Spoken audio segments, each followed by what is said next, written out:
coup, voilà, donc si mes vidéos aident, un petit abonnement, un petit like, ça me suffit pour me remercier de mes petits tutos.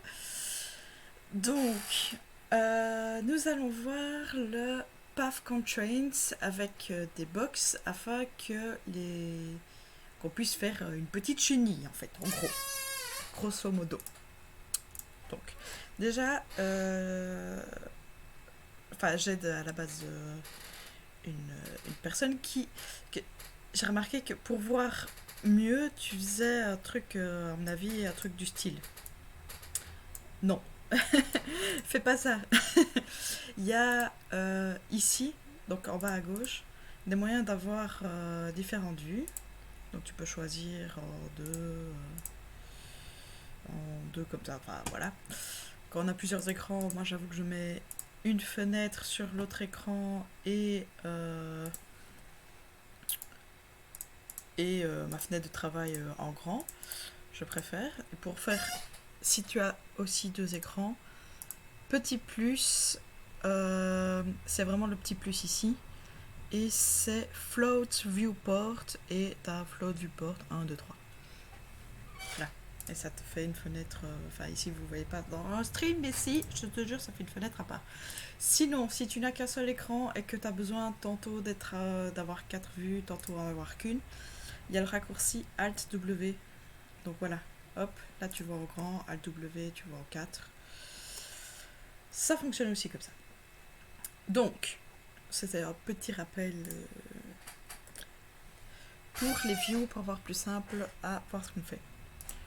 On va faire une box, j'ai presque envie de dire à la noix. Un path.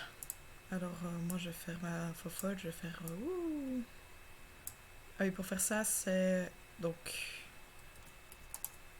Faut que je décrive, sinon...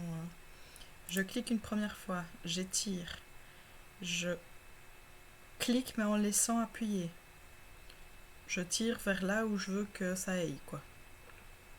Je relâche. Et là, c'est un peu chiant parce que... Enfin, en kikinant. Parce que c'est forcément courbé. Bon, bah voilà. Et alors, ici, par contre, je pense que je pars dans un truc 3D. Non, même pas. J'ai juste pas de helpers. Voilà. Et pour finir, clic droit. On a notre cube, on a notre Path Constraints.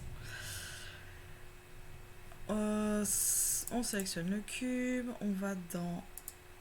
c'est quoi ça? Motion. Non, c'est pas motion. Si? Oh là là, je sais plus. Ah oui, motion, assign controllers, position, assign position controllers, path constrained. Et on sélectionne le chemin. Enfin non, on sélectionne pas le chemin. On va dans Add Path pour rajouter, donc ici, rajouter le chemin. On voit ici une petite liste des chemins qui sont utilisés. On désélectionne le path, sinon ça ne fonctionne pas. Enfin, on a tendance à sélectionner absolument tout et c'est pas ce qu'on veut. Et on a notre boîte, notre chemin. Et alors, on voit que par défaut, voilà, ça va de 0 jusqu'à 100. C'est en pourcent. Donc, nous, on va un truc un peu plus foufou. On va aller jusqu'à 300. Et on voit que à 110, elle s'arrête. Voilà. On souhaite avoir des boîtes tout au long du chemin, ayant la même distance, allant à la même vitesse. En gros, la chenille, quoi. Hein, enfin, la chenille, pas vraiment, mais bon. Ce qu'on peut faire, tu peux faire comme tu as fait le tools, c'était quoi? Array. Moi, j'avoue que j'utilise pas ça, voilà. Ce que je fais, c'est que j'utilise le raccourci. Donc d'abord, je sélectionne pour avoir le déplacement, le Select and Move. Et pour avoir ça, sur le clavier, c'est W. Pour avoir rotation, c'est E. R pour le scale. Petit tuto raccourci clavier. Donc, tu sélectionnes le W, tu cliques sur Shift. Et ensuite, tu fais un cliquer, glisser, et tu le glisses là où tu veux que ta boîte aille. Ensuite, nous, on va en faire 5. Voilà. Et on voit que nos boîtes suivent le parcours, quoi. Je vais dire ça comme ça. Alors maintenant, on voit qu'il y a qu'il y a un espace entre cette boîte et cette boîte. Enfin, ils n'ont pas l'air... Quoique, en fait, vu que j'ai fait un truc pas du tout linéaire, ça se voit moins. Toujours est-il que si on veut que nos boîtes... Oui, bah oui, là, Enfin, les distances n'ont pas l'air d'être identiques. Pour ça, il faut aller dans Graph Editors, Track View, Curve Editor. Alors, sur le stream, évidemment, on ne le voit pas, ni chez moi, en fait. Voilà, là, genre, chez moi, on le voit. Et sur le stream, maintenant, on le voit. Parfait. Je règle un peu la fenêtre. Hop, je vais la mettre là. Voilà. Peut-être mettre un peu plus grand. Voilà.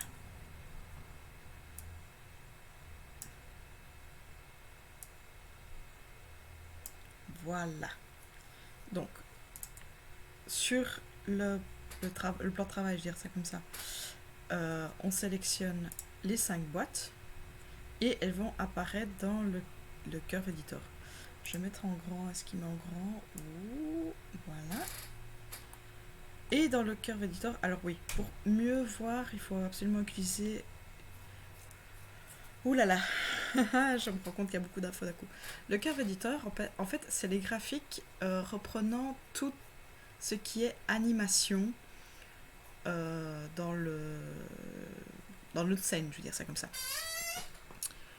Ici, déjà pour mieux comprendre ce qu'on voit, on va sélectionner sur ces clés ici pour que ça prenne tout l'écran en fait. Et oui, moi j'ai réglé différemment, donc normalement on voit dans le Curve Editor uniquement les objets qu'on a présélectionnés ici. Donc on voit, hein, j'ai pris les 5 boîtes. Je sais pas, je pense que c'est moi qui ai rajouté cette fonctionnalité pour avoir plus simple à me retrouver.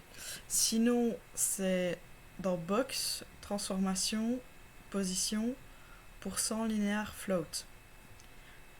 Comme c'est indiqué, c'est un pourcentage en fait. Donc ici, on voit que de 0 à 100, ça se déplace sur la ligne. Et puis à 100, enfin ça monte. Là, on voit le 100. Et une fois à 100, ça ne bouge plus en fait. Donc si je referme, on voit bien ici, de 0 jusqu'à 100, ça bouge. Et à 100, ça ne bouge plus.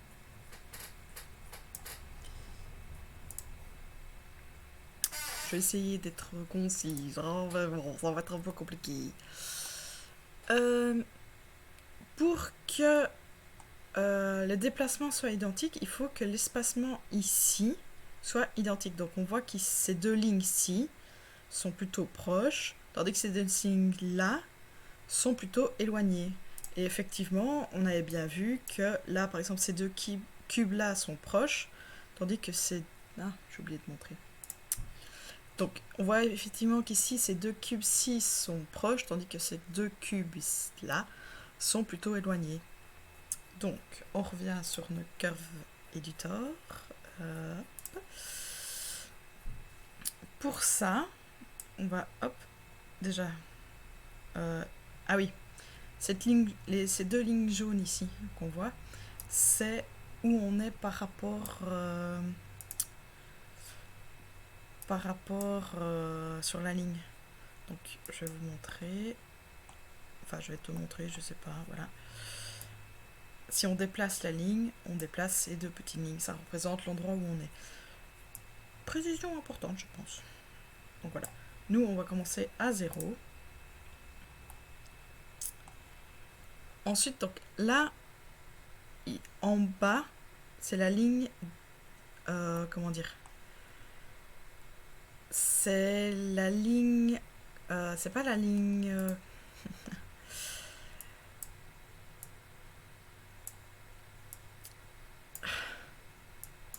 si je bug. C'est la ligne du temps. Et sur le côté, c'est le pourcentage où le cube est. Donc, on va peut-être prendre qu'un seul cube en fait pour commencer. Voilà. Je vais le mettre en haut, peut-être qu'on comprendra mieux comme ça. Et ça, je vais le mettre plutôt en bas. Donc, pardon.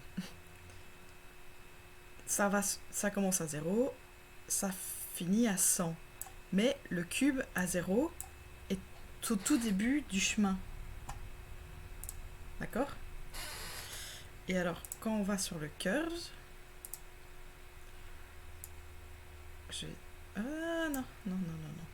Quand on va sur le curve, on voit que ça commence à 0. Donc 0 sur le chemin. Est-ce qu'il y a moyen que je le mette en haut sans que ça... Bah non. Ah mais de toute façon chez vous on voit bien. Donc... Ouais, je gère pas très bien le stream, j'en suis désolée. Donc, quand ça commence à 0, c'est le début du chemin. Et ici à 100, c'est...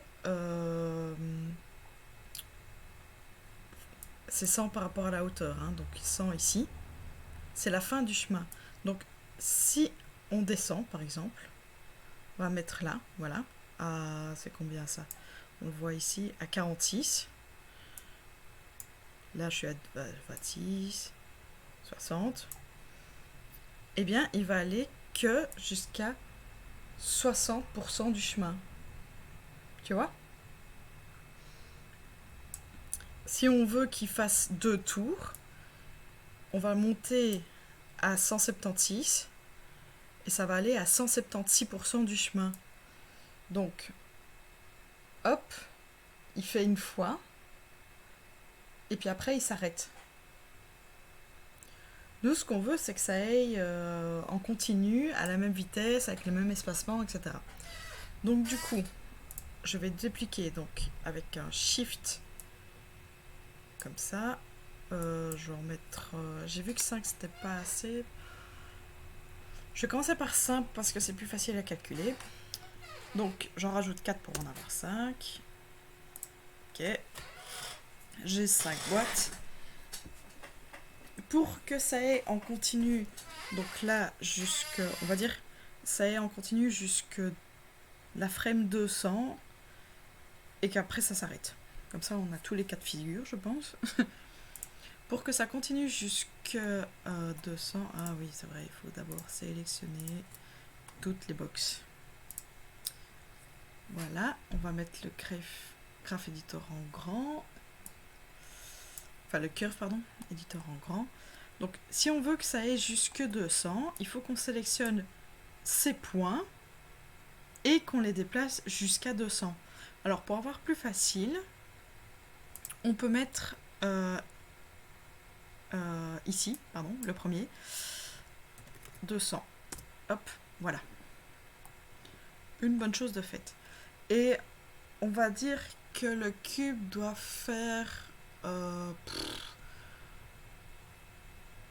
le premier cube doit faire, on va dire, 2 tours. 2 tours, ouais. Donc on sélectionne le cube. Pour faire 2 tours, il doit faire 200%.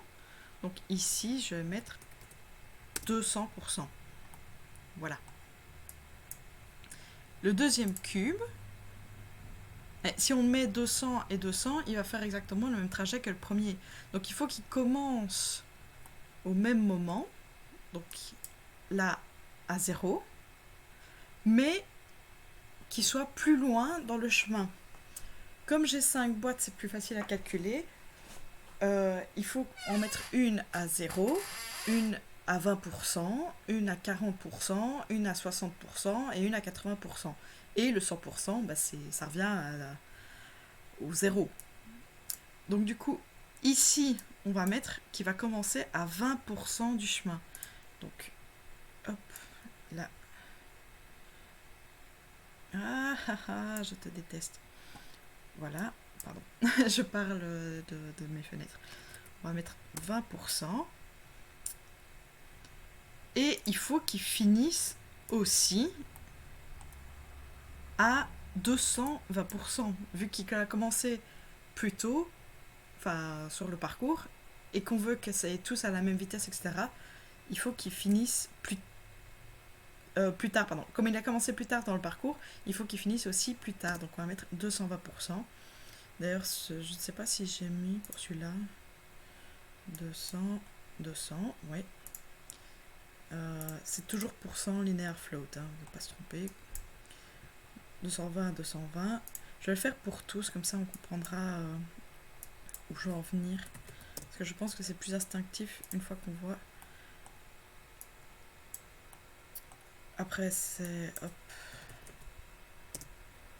Ah mais j'ai fait la pièce. Pas la pièce...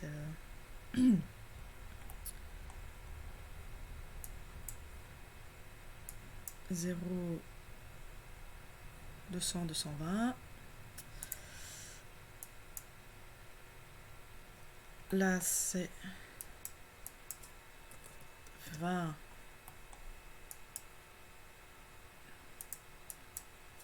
Ah, mais c'est le 3. 40. 240. 60. Hop là. 260. Et enfin 80. 280. Alors je vais vite sélectionner tous mes cubes. On va pas le voir mais c'est pas grave. J'en reprends. Voilà. Donc là j'ai repris tous mes cubes. Pour remettre comme il faut, on n'oublie pas en dessous, frame horizontal, frame vertical, comme ça on voit bien tout ce qu'on fait. Donc on voit bien qu'ici les lignes elles sont bien parallèles. Parce que c'est la distance d'une ligne à l'autre, c'est la distance qu'il y a entre deux cubes sur la hauteur. Sur la longueur, c'est le temps. Donc quand lui, ce cube-là, enfin la première ligne, est à 20 secondes, enfin 20 frames, pardon, c'est pas des secondes, c'est des frames, eh bien lui, il est à 20 frames 20%, alors que lui, à 20 frames, il sera à 40%. Celui-là à 20 frames, il sera à 60%, celui-là à 80, celui-là à 100. Tu vois? Je sais pas si je me suis bien fait exprimer. Donc, quand, par exemple, lui, pour voir quand il passe sur la ligne de départ, je veux dire ça comme ça, là, on voit que c'est 0, 0, 0. Enfin, cette ligne-ci, c'est la ligne de départ. Donc, le cube 1 commence à la ligne de départ. Mais la ligne de départ, une fois que tu as fait tout le chemin, donc 100% du chemin, tu retournes à la ligne de départ. Donc ici, c'est en pourcentage, c'est le 100%. Et on voit que le dernier cube, comme il est déjà de base à 80% du chemin, lorsqu'il a 20 frames plus tard, il arrive à la fin du chemin, donc à 100%, et il recommence à ce moment-là son chemin, enfin son parcours. Et on constate que le deuxième entame le chemin à 40%, le troisième à 60%. Et on voit aussi, du coup, pour le dernier, à 200% ici, qu'il va recommencer le parcours à, si on croise, donc on voit qu'il est sur le deuxième parcours à cet endroit-là, il commence sa deuxième tournée, je vais dire ça comme ça, alors je suis un petit peu astigmate, donc les lignes à 120%. Donc, je vais réduire ça, enfin peut-être, ouais non je vais le cacher, et on voit ici qu'effectivement, ils sont tous à la même distance et ils vont tous à la même vitesse. Alors, je sais pas pourquoi. Je vais reprendre. Voilà. Ici, moi, ils sont linéaires. On voit bien, c'est une belle courbe. Enfin, voilà. Mais des fois, ils sont pas linéaires. Pour ça, je sais. J'ai vu quelque part.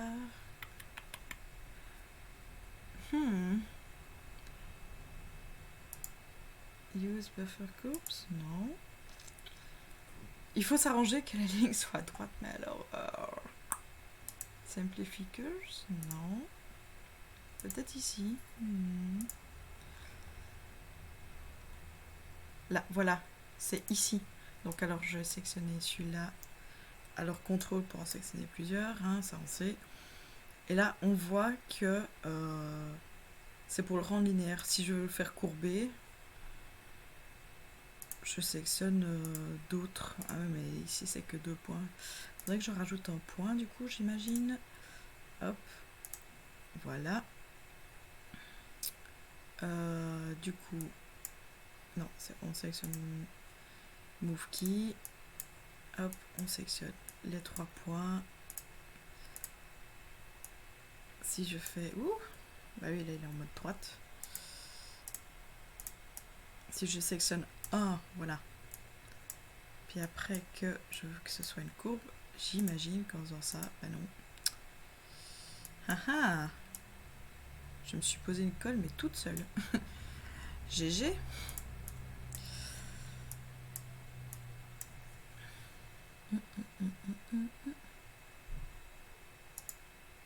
Non.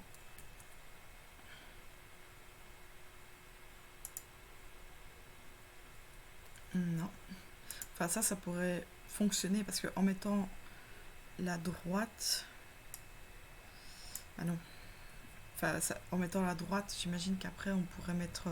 donc celui-là, c'était 280, si j'ai bonne mémoire. Ouais. Ce point-là... du coup, on veut plus une droite, on veut ça. Ici, c'était 80. Et ce point, si on le supprime, voilà. Ça fait une droite. Alors, donc oui, ici, on voit bien que du coup, tu as notre magnifique chenille. Et alors, si on met une box, comme tu as montré à la fin,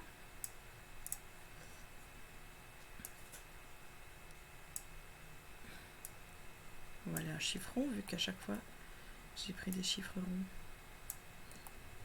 Voilà. Je sais pas si... Voilà, on verra mieux ici, je pense. Non, on verra pas mieux. On voit bien que c'est donc 20 et 40. Enfin, elles disparaissent à chaque fois au même endroit.